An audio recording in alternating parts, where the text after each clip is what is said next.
तो नमस्कार, traders diary में आपका स्वागत है। कारोबारी हफ्ते का पहला दिन है और इस पूरे हफ्ते मेरे साथ ट्रेडर्स डायरी खेलेंगे वरुण दुबे। और जिस तरह से मूड माहौल वरुण लग रहा है ग्लोबल क्यूज का, उसको देख के तो लग रहा है कि अगेन आज हमारे यहाँ पे मूड माहौल सुस्ती का ही रहना चाहिए। पर अगेन पिछले हफ्ते भी जैसे जब मैं आशीष के साथ ट्रेडर्स डायरी खेल रहा था तो लगातार हमारे बाजार इस चीज को नेगेट करते हुए भी नजर आ रहे हैं। क्या वैसा ही लग रहा है आज के दिन में भी? नहीं, देखिए डेफिनेटली 8 दिन की तेजी के बाद फ्राइडे के ट्रेडिंग सेशन में हमने देखा कि थोड़ी बहुत कमजोरी देखने मिली, लेकिन इंपॉर्टेंट पॉइंट ये है कि जो इंपॉर्टेंट लेवल्स थे उसके नीचे जाके मार्केट क्लोज हुआ है। निफ्टी में आप देखिए 19,350, ये वो इंपॉर्टेंट लेवल था जिसको सबके सब टेक्निकल एनालिस्ट जो है वो वॉच कर रहे थे, लेकिन आप देखिए उसके नीचे जाके क्लोजिंग हुई है। आज अगर फिर से आपको क्लोजिंग देखने मिली या फिर आज फिर से थोड़ा भी बहुत प्रेशर आया और लाल निशान में अगर आज हमारा मार्केट फिर से बंद हुआ तो कल आपको पैनिक सेलिंग देखने मिल सकती है, ये आप याद रखिएगा। और वैसे भी यूएस के मार्केट से जो क्यूज आ रहे हैं वो अच्छे है नहीं। लगातार 3 दिन यूएस के मार्केट जो है वो गिर रहे थे। कहीं ना कहीं ब्याज दरों की चिंता फिर से सताने लगी। हालांकि पता नहीं कितनी चिंता है, क्योंकि पहले से ही फेडरल रिजर्व के चेयरमैन तो कह ही चुके हैं कि हम 2 बार ब्याज दरें बढ़ाएंगे। अब जाके चिंता क्यों उभर रही है वो देखने वाली बात होगी। काफ़ी सारे इंपॉर्टेंट डेटा पॉइंट्स है जो कि ओवर द वीकेंड या फिर ओवर द वीक आने वाले हैं, उसके ऊपर नजर होगी। लेकिन इनिशियली जो यूएस के मार्केट संकेत है वो कमजोरी के हैं। नैस्डैक, एस&पी, डाउ जोन्स हर जगह गिरावट देखने मिली। सुबह सुबह डाउ फ्यूचर्स, नैस्डैक फ्यूचर्स जो शुरुआत में थोड़े हरे निशान में थे वो भी लाल निशान में आ चुके हैं। एशियन मार्केट्स में बाकी अगर आप देखेंगे तो हैंगसेंग, संघाई थोड़े बहुत हरे निशान में कामकाज कर रहे हैं। तो कोई भी क्लियर संकेत नहीं है कि क्या होने वाला है। यूएस के मार्केट्स में जो बेरोजगारी के डेटा आए, जो भी डेटा आ रहे हैं वहाँ के, वो ठीक है, नो डाउट उसके शायद यूएस के मार्केट्स उतने बड़े संकेत ले नहीं रहे और सबका फोकस यही है कि आगे जाके फेड की पॉलिसी में क्या होने वाला है। अब वैसे भी देखिए हमारे मार्केट, जैसे कि मैंने कहा कि फ्राइडे के ट्रेडिंग सेशन में आपको गिरावट देखने मिली, वहाँ पे गिरावट हुई। आज अगर गिरावट होती है तो फिर पैनिक सेलिंग आएगा। और वैसे भी आप अब एडवांस डिक्लाइन रेशियो को देखेंगे तो थोड़ा बहुत आ रहा है डिक्लाइंस की तरफ से, जो कि आपको बता रहा है कि शायद ब्रॉडर मार्केट में उतने हाल अच्छे नहीं हैं। और आज फिर से अगर गिरावट हो गई और फिर 5-10% की गिरावट छोटे मॉड्यूलर स्टॉक्स में आई ना, तब आप देखेंगे रिटेल शायद बैकफुट पे आ जाएगा। लेट्स सी, आज का जो ट्रेडिंग सेशन है काफ़ी डिसाइसिव ट्रेडिंग सेशन होगा कि क्या यहाँ होता है, उस पर आप नज़र रखिएगा। लेकिन कुशल, शायद मेरे हिसाब से अब हमारा जो फोकस है नो डाउट यूएस के मार्केट्स में है, लेकिन शायद रिजल्ट्स के ऊपर आने वाला है, क्योंकि इस वीक आईटी कंपनियों के काफ़ी रिजल्ट्स आने वाले हैं जो कि सेक्टर को आप ट्रैक भी करते हैं। और बाकी अगले हफ्ते से तो फुल फ्लेज रिजल्ट सीजन शुरू हो जाएगा। तो नो डाउट आपको देखना है ग्लोबल मार्केट, लेकिन हमारे मार्केट्स के जो सबसे बड़े क्यूज है रिजल्ट सीजन, उसकी शुरुआत हो रही है इस हफ्ते से, तो पूरी नज़र उस पर भी होगी। बिल्कुल वरुण, और उसी पर ही सबसे ज़्यादा नज़र रहने वाली है, क्योंकि HCL टेक, TCS समेत विप्रो के नंबर्स भी इसी हफ्ते आते हुए नजर आएंगे। कुछ एक कैश मार्केट के भी स्टॉक्स के नंबर्स आते हुए दिखेंगे। तो वहां से किस तरह के क्यूज बनते हैं ये चीज़ देखनी काफ़ी ज़्यादा इंपॉर्टेंट हो जाती है। पर साथ साथ आपको ये भी चीज़ अब ध्यान रखनी है कि यहाँ पर आज के दिन में हमारे लिए जो स्टॉक्स चुनने की जितने भी रीजंस है वो कहीं ना कहीं कम होते हुए दिखते हैं इनफैक्ट नतीजों के पहले, क्योंकि खबरें उतनी आती नहीं है, कंपनियां साइलेंस पीरियड पर चली जाती है। बट लार्जली अभी का जो सिनेरियो है आज के लिए अगर आप देखें तो कुछ एक इंटरेस्टिंग Q1 अपडेट्स भी आते हुए दिखे हैं। साथ ही और जो क्यूज है उसको ध्यान में रखते हुए भी हमने अपनी सूची बनाई है। तो चलिए लिस्ट की शुरुआत कर लेते हैं। सबसे पहले अपडेट की आप बात कर रहे थे, उसकी बेसिस पे मैंने अपनी टीम में पहला स्टॉक शामिल किया और वो है सुला विनयार्ड। यहाँ पे खरीदारी की सलाह है। 463 के लेवल के लिए खरीदारी करना है। 436 का आपको एक स्टॉप लॉस भी इस काउंटर में रखना है। इस कंपनी ने अपना क्वार्टर 1 का अपडेट दिया है, जहाँ पे इनका कहना है कि Q1 में कंपनी ने रिकॉर्ड मजबूत डबल डिजिट बिक्री जो है उसको कहीं ना कहीं दर्ज किया है। कंपनी की कुल आय में 70% के आसपास की बढ़ोतरी हुई है। ओन ब्रांड्स के एलीट और प्रीमियम ब्रांड्स में अगर आप देखेंगे तो 30% के आसपास की बढ़ोतरी जो है वहाँ पे कंपनी ने दर्ज की है। ओन ब्रांड्स में करीब 24%, वाइन टूरिज्म में यहाँ अगर आप देखेंगे तो 11% के आसपास की बढ़ोतरी हुई है। तो क्वार्टरली अपडेट काफ़ी अच्छा है, लेकिन एक दिक्कत की बात भी है। इस कंपनी के जो COO है चैतन्य राठी जी, उन्होंने रेजिग्नेशन दिया है। अब इसका कितना बड़ा इम्पैक्ट देखने मिलेगा ये तो वक्त ही बताएगा। क्वार्टरली अपडेट अच्छा है, लेकिन रिस्क फैक्टर है CEO का रेजिग्नेशन। देखते हैं इसका कितना इम्पैक्ट होगा। इसके लिए स्टॉप लॉस 436 का काफ़ी स्ट्रिक्ट रखना है।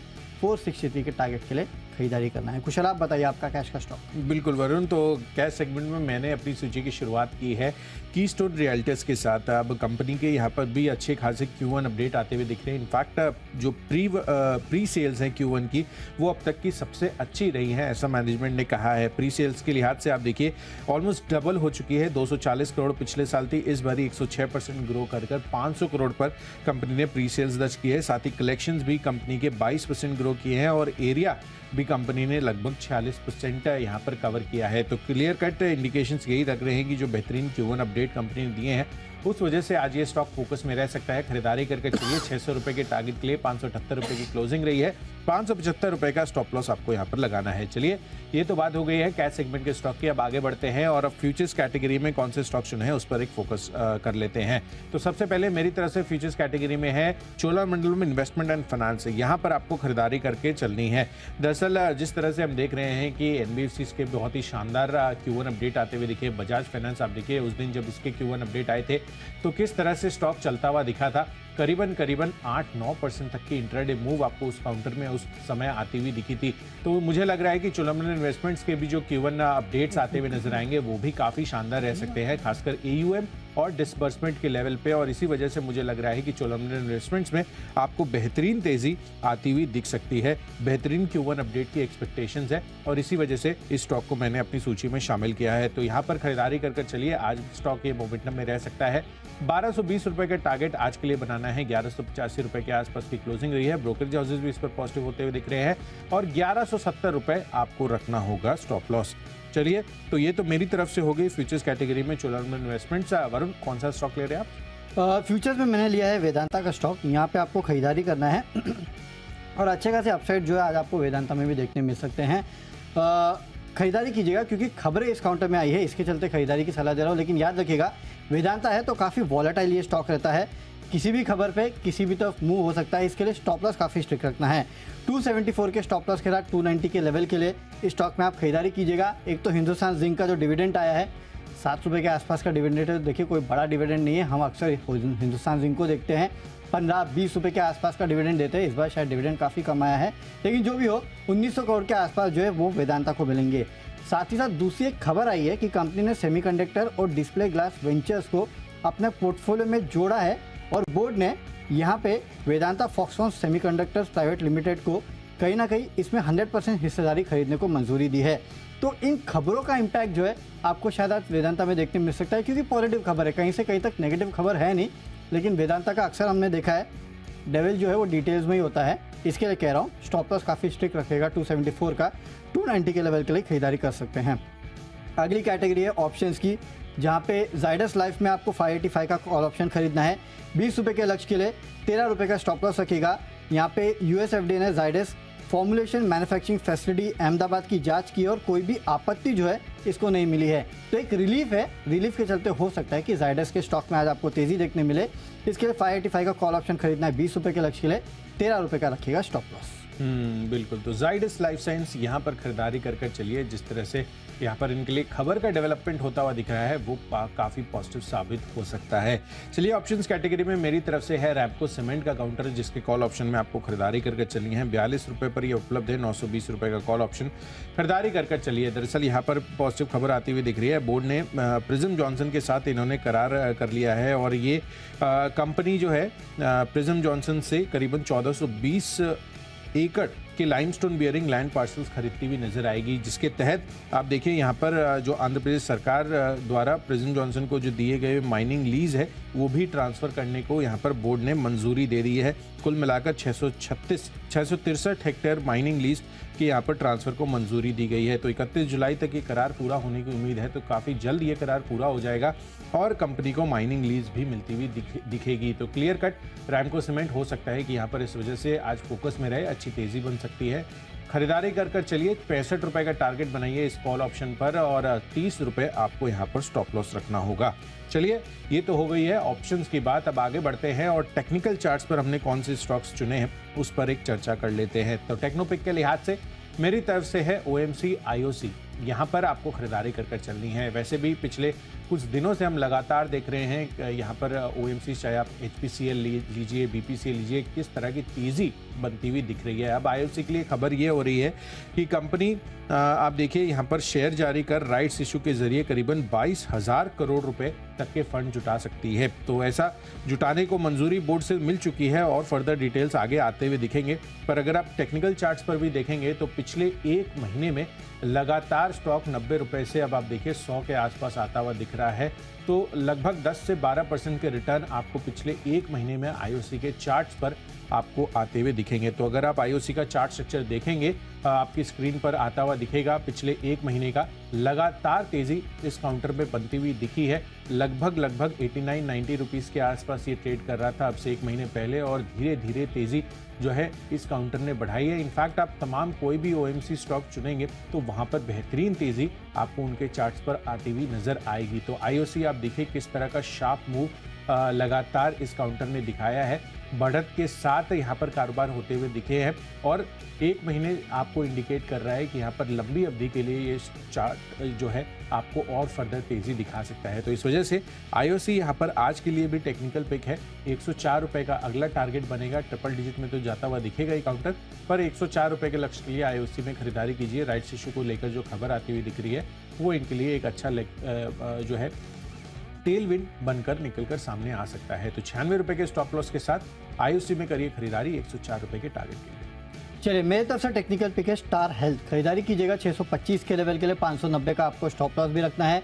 चार्ट मजबूत है और लगातार अगर आप देखेंगे तो पिछले हफ्ते ये स्टॉक जो है उसने काफ़ी बेहतरीन परफॉर्मेंस भी दिया था।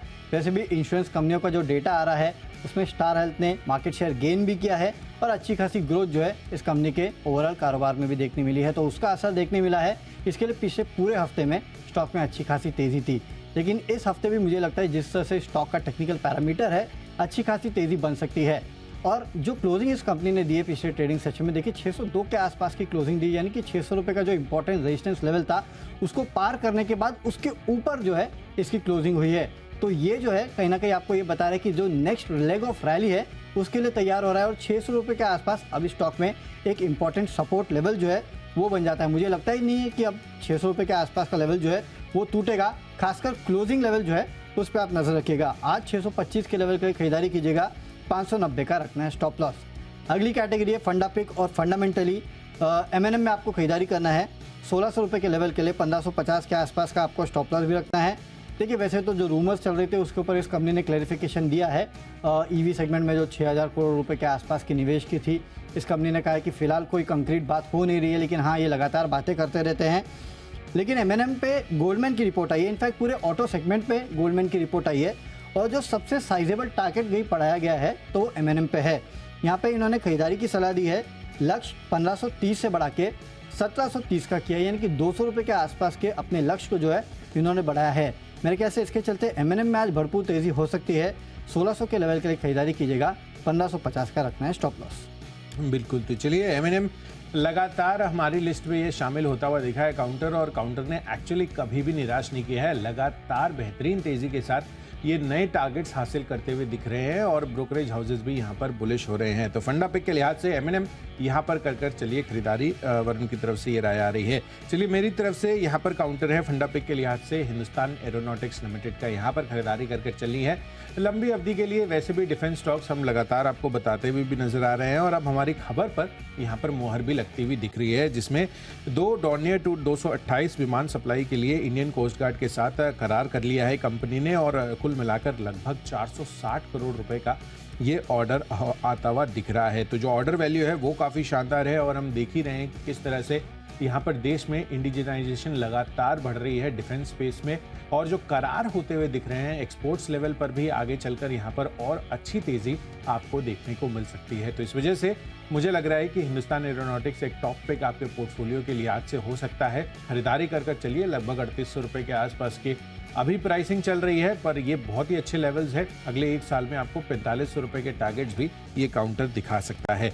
चलिए, तो ये तो हो गई है फंडा पिक की बात। अब आगे बढ़ते हैं निवेश के लिहाज से हमें कौन से स्टॉक पसंद है उस पर एक फोकस कर लेते हैं। तो निवेश पर मुझे लग रहा है कि पीवीआर आइनॉक्स एक तरह से आप कह सकते हैं कि अब सिनेमा एग्जीबिशन स्पेस में मोनोपोली सा सिचुएशन क्रिएट होता हुआ दिख रहा है, जिसमें मैक्सिमम स्क्रीन्स आप देखिए देश में सबसे ज़्यादा पीवीआर आइनॉक्स की है। एंड मोस्ट इंपॉर्टेंटली इसके पहले भी मैंने आपको लास्ट वीक लिंक कर बताया था कि जो जीएसटी काउंसिल की बैठक होने वाली है 11 जुलाई यानी कि कल, उसमें अगर F&B पर जो सिनेमा हॉल्स में फूड एंड बेवरेज मिलता है उस पर अगर 18% जीएसटी घटाकर 5% हो जाता है तो ये इनके लिए काफ़ी ज़्यादा फायदे का सौदा हो सकता है, क्योंकि ओवरऑल अगर आप रेवेन्यू कंट्रीब्यूशन के लिहाज से देखेंगे तो करीबन 30 से 32% रेवेन्यू इनका F&B से आता है। तो आप समझ सकते हैं कि किस तरह से यहाँ पर डिमांड जो है, इनकी जो सेल्स है वो स्पाइक होती हुई दिख सकती है, क्योंकि Q4 के लिहाज से भी हम देखें तो पिछले साल के मुकाबले फुटफॉल करीबन 20% तक बढ़ते हुए नजर आए थे। और अगर कंटेंट पाइपलाइन और ज़्यादा स्ट्रांग होती है और उसका रिस्पॉन्स अच्छा आता है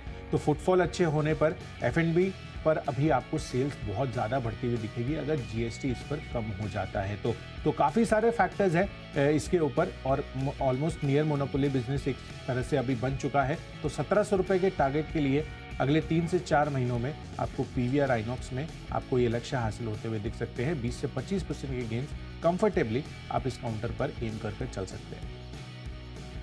तो चलिए, निवेश के चलते आपको पीवीआर में करनी है खरीदारी, बड़े अपडेट्स यहाँ पे निकल के आ सकते हैं। मेरी तरफ से निवेश का स्टॉक है और एक ऑटो स्टॉक, और वो है टाटा मोटर्स। खरीदारी करके चलेगा 700 के आसपास के लेवल काउंटर आपको दिखा सकता है। करीब 4 से 6 महीने का वक्त आपको देना है। देखिए, वैसे भी ऑटो काउंटर जो है इनमें काफ़ी बेहतरीन तेज़ी देखने मिली, और टाटा मोटर्स खासकर लगातार हाईज बनाते जा रहा है। मुझे लगता है कि एक तो ये मोमेंटम प्ले है जिसको आपको खेलना है, और दूसरा जिस तरह से अपडेट्स इस कंपनी के आ रहे हैं वो काफ़ी अच्छे हैं। तमाम ब्रोकरेज हाउसेस के टारगेट्स अगर आप देखेंगे तो सबने अभी जो क्वार्टरली अपडेट्स आए उसके बाद भी बढ़ाए हैं, और आज भी गोल्डमैन ने भी अपने प्राइस टारगेट बढ़ाए हैं। तमाम ब्रोकरेज हाउसेस के टारगेट 690-700 रुपये के आसपास के हैं। मुझे लगता है कि बहुत जल्द अगर आप देखेंगे तो टाटा मोटर्स पे इनके टारगेट जो है आपको रिवाइज होते हुए दिखाई दे सकते हैं। खरीदारी करके चलेगा टाटा मोटर्स में 6 से 8 महीने में 700 रुपये के आसपास के लक्ष्य काउंट आपको दिखा सकता है। चलते अगली कैटेगरी जो कि खबरों के दम पे, और खबरों के दम पे एक स्टॉक है CDSL। खरीदारी कीजिएगा 1220 के लेवल के लिए 1150 का स्टॉप लॉस रखना है। वैसे भी देखिए, आपको याद होगा कुछ समय पहले मैंने आपको CDSL में खरीदारी की सलाह दी थी, तब 1200 के आसपास के लक्ष्य दिए थे। उसके ऑलमोस्ट आसपास ये जो स्टॉक है वो आ चुका है। यहाँ से टेक्निकली अगर आप देखेंगे तो और खरीदारी बनती है, जिस तरह से मोमेंटम इस काउंटर में देखने मिल रहा है। साथ ही साथ एक खबर भी आई है कि NSDL ने IPO के लिए सेबी में अर्जी दे दी है। तो इस खबर का सेंटिमेंटल इम्पैक्ट जो है वो थोड़ा बहुत आपको CDSL में देखने मिल सकता है। इसके लिए यहाँ पे भी आप खरीदारी कर सकते हैं। 1220 के लेवल के लिए 1150 का रखेगा स्टॉप लॉस। बिल्कुल, तो CDSL यहाँ पर खरीदारी कर चलिए। जिस तरह से NSDL के IPO की खबर आती हुई दिख रही है उस वजह से ये स्टॉक भी फोकस में रह सकता है, और हमारे जो टारगेट्स हैं वरुण ने जो पहले दिए थे वो भी अब ऑलमोस्ट अचीव होते हुए दिख रहे हैं। तो CDSL पर तो फोकस रखना ही है। साथ ही एक और हमारी ट्रेडर्स डायरी का one of the favourite picks RVNL, इस पर भी आपको दोबारा फोकस कर चलना है, क्योंकि अगेन यहाँ पर एक अच्छी ऑर्डर विंस की खबर आती हुई दिख रही है। दरअसल कंपनी जो है उड़ीसा राज्य में HAM मोड प्रोजेक्ट के लिए NHAI से L1 बिडर घोषित होते हुए दिख रहे हैं। अब ये L1 बिडर जो है NHAI से करीबन 808 करोड़ रुपए के प्रोजेक्ट्स 4 से 8 लेन जो NH53 का है उस सेक्शन को डेवलप करने के लिए ये L1 बिडर घोषित हो गए हैं। तो जाहिर सी बात है कि अगर L1 बिडर घोषित हो जाती है कोई कंपनी तो मोस्ट लाइकली यहाँ पर इनकी ऑर्डर विंस की चांसेस बन ही जाते हैं 99%। तो RVNL मुझे लग रहा है कि यहाँ पर एक अच्छी ऑर्डर विन के लिहाज से यहाँ पर अगेन फोकस में आ सकता है। 122 रुपए के आसपास की क्लोजिंग रही है।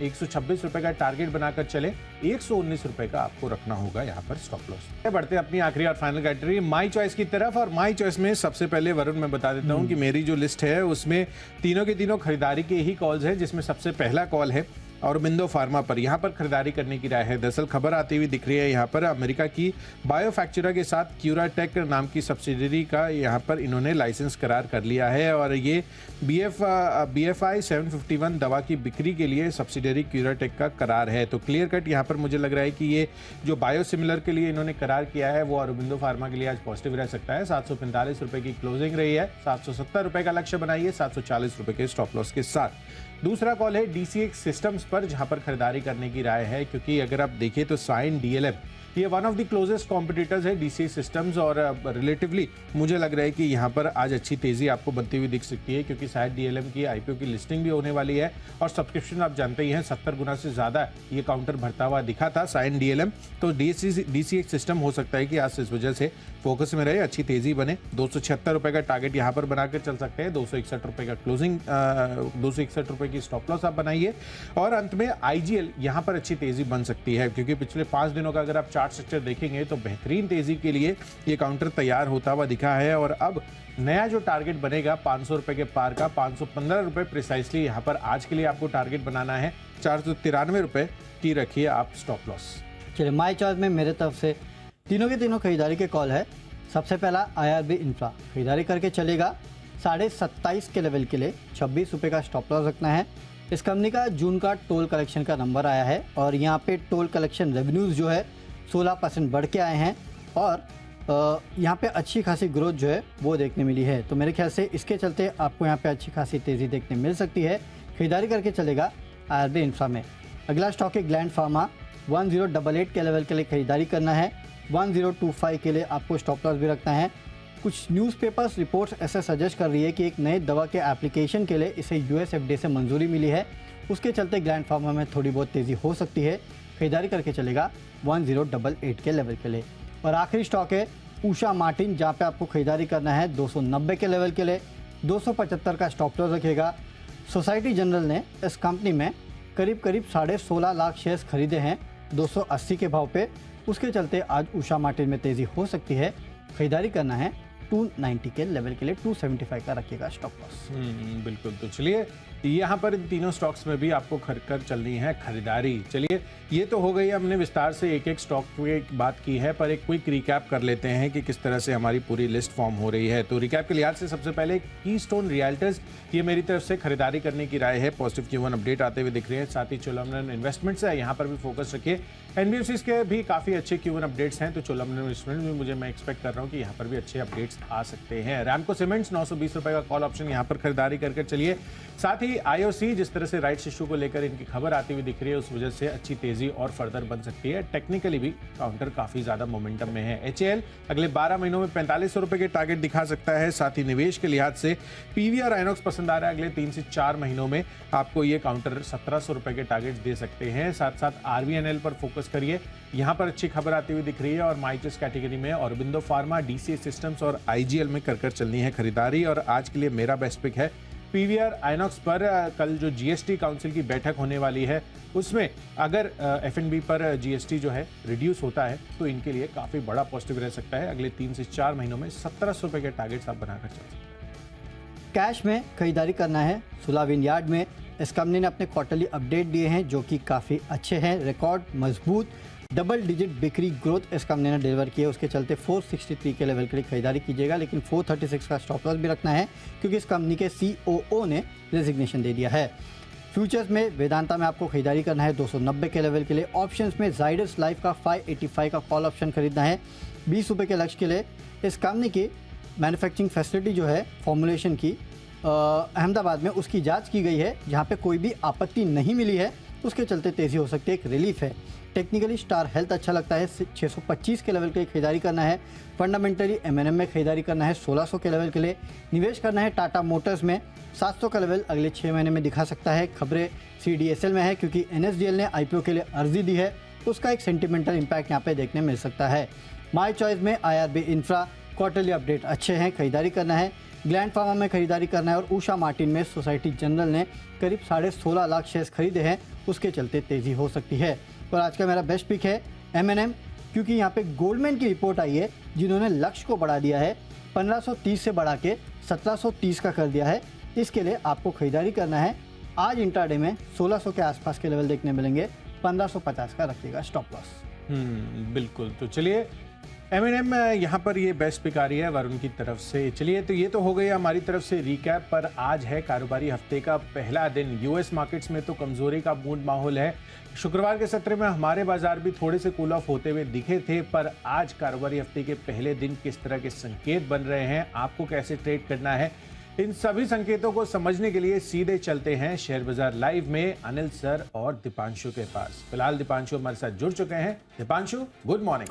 Good morning Kushal, good morning Varun. बिल्कुल नया हफ्ता है, एक्शन पैक्ड वीक होगा क्योंकि नतीजों के सीजन की हो रही है शुरुआत। हमारे बाजारों में दिग्गज आईटी कंपनीज करेंगी शुरुआत, ग्लोबली बैंक्स के नतीजे आने वाले हैं एंड ऑफ कोर्स पिछले हफ्ते के कंसोलिडेशन के बाद क्या इस हफ्ते बाजार वापस तेजी में लौटेंगे या फिर थोड़ा और कंसोलिडेशन आना बाकी है, इस पर रहेगा फोकस। आइए करते हैं शुरुआत शेयर बाजार लाइव की।